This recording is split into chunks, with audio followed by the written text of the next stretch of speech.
his government was not responsible for it. The 83-year-old president pledged his loyalty to Egypt, saying he would never run away but die on its soil. The interview came as Cairo saw another day of violence with clashes between the president's opponents and supporters. Around 10,000 demonstrators calling for the ousting of Mubarak are continuing a round-the-clock vigil that has lasted for 10 days in Cairo's Tahrir Square. Since the appearance for the first time of large numbers of pro-Mubarak demonstrators on Wednesday, street battles have erupted. The violence continued throughout Thursday, with doctors on the scene saying that by nightfall scores had been wounded and 3 killed by gunfire. One doctor said he was outraged that the government had not stepped in to separate the two sides.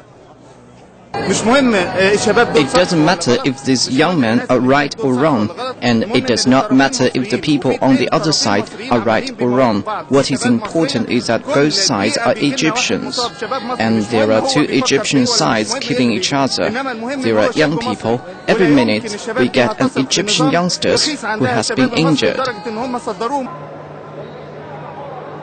Unrest has left 300 people dead across the country over the past 10 days.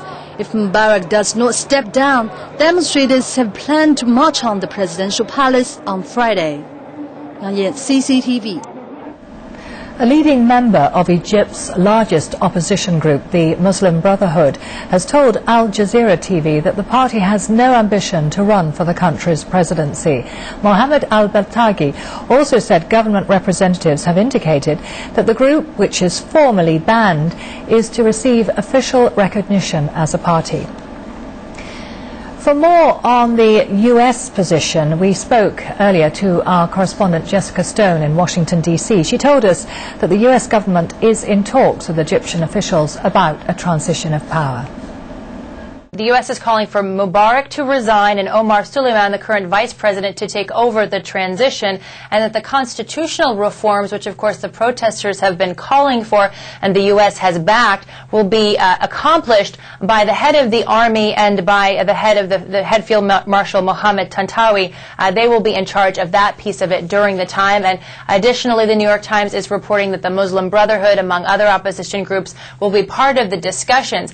Now, this, of course, is their reporting at this point. I have not independently confirmed it, but what I can tell you is that it is entirely consistent with the posture that the White House has taken all along. They have been very clear, without actually saying that they were calling for the resignation of President Hosni Mubarak. They have said the transition must begin now. We heard that from President Obama on Tuesday night, and we have consistently heard that reiterated from both Press Secretary Robert Gibbs in subsequent briefings, but also from Secretary Clinton and from Vice President Joe Biden. We know that he called Vice President Omar Suleiman as well as Secretary Clinton. She also spoke with Omar Suleiman today. So one can see that the pressure is definitely building, that he is increasingly the person that the United States turns to for some of these negotiations.